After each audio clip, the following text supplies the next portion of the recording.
Good morning, students.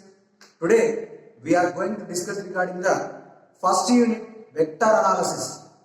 Okay, before going to this unit, okay, first we will see the basic definition of physics. What is scalar quantity? What is vector quantity? Actually, what are fundamental quantities?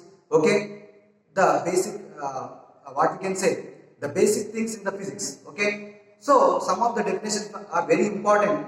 Okay, to understand the vector analysis, right? So here, actually, the vector analysis is the topic. Why the vector analysis? Actually, what is the use of vector analysis? What are the applications of vector analysis? We will see. Okay, before going to those things, okay, first we will see the definition of physics. Already in the last class I said that what is physics? It is study of nature and its laws. Study of nature and its laws. Okay, so study of nature and its laws, nothing but what? Whatever the things we are seeing in the world, it is a physical world, physical things. We are seeing what? Physical things, isn't it? So, in the physical world, anything, whatever the actions occurring around the physical world, there is some laws behind those actions. Okay, if any object is moving, there is a one law. When we already in the last class I said one example, that is any object is thrown upwards, what happens after some time? It will fall down because due to the property, due to the law of gravitation. Okay, similarly anything, okay, happening in the physical world, okay, there is a law behind that, what we can say, actions. Now here in this class we will see. So already what is physics? Just the study of nature and its laws. Study of nature.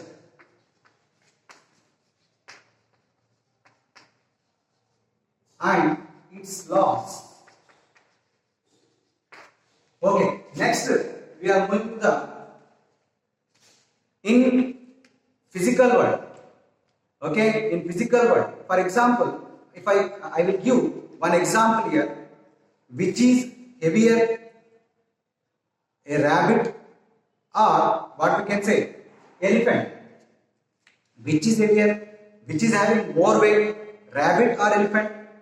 By observing we can say that elephant is more heavier than the rabbit, isn't it? So by observing we can say that rabbit is, what we can say, elephant is heavier than rabbit.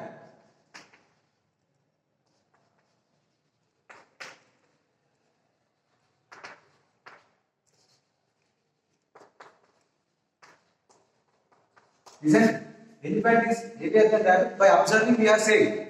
But if I ask the second question, how much elephant is how much times heavier than rabbit? If I ask elephant is how much times heavier than rabbit, then how can we say that how many times the elephant is heavier than rabbit? What we have to do? Okay, the simple solution is we have to weigh the two things. We have to weigh the two things. Okay, we have to measure their weights. Then only we can say that, okay, this is the this many times heavier than the rabbit. The elephant is this many times the heavier than the rabbit. So what is happening here? What we are doing here, measurement. Okay, measurement is very important in physics. Okay, without any measurement, by not only by observing but by measuring, we can perfectly precisely say that the things, okay, right, we can describe anything precisely or accurately by measuring. So measurement is very important. That is mathematics. Calculations are very important. So without mathematics there is no physics. Okay, there should be a calculation to get the accurate values. So measurement is very important. Okay, now in physics, in physical world, there are so many things. Just now I said that mass, nothing but what? Weight. Okay, here weight, we are measuring the weight, mass. Okay, and if I want to measure the area of the room, okay, area of the room, length into breadth, isn't it? So length into breadth. To measure the area of the room, I have to measure length and also breadth. Okay, so we can get area. Okay, to measure the length of any object or height of any object, we have to do some measurement. We have to take the scale, meter scale or centimeter scale. We can measure any object size. Okay, so whatever the things in the physical world we are measuring, the measurable quantities are called physical quantities. Note a point. Okay, it is very important. In physical world, whatever the things which are measurable, we can measure them. Then those things are called. Then those entities are called what? Physical quantities. Remember this physical quantity. What is physical quantity?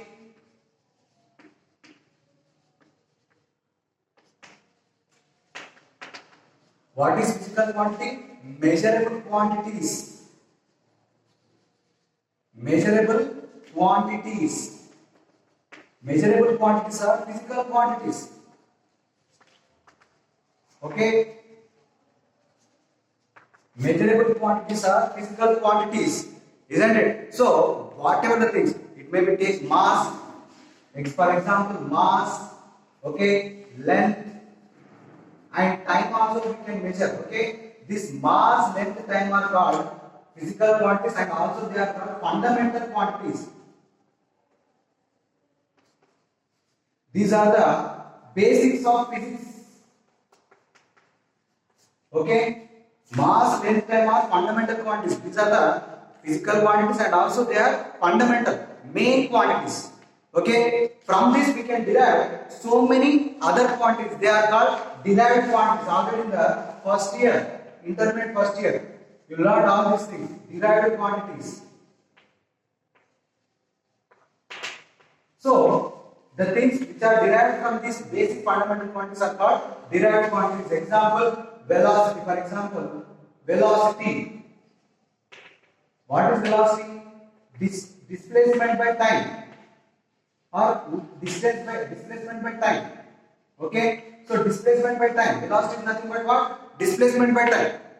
So this is derived quantity. Length by time, okay, distance or displacement by time. So from these basic fundamental quantities we derive one another quantity which is called derived quantity, velocity. Okay, again these fundamental and derived quantities are divided into two types. Those are what? Can anybody? So here those are what? Can you guess? Okay. Those are what? Scalar and vector quantities.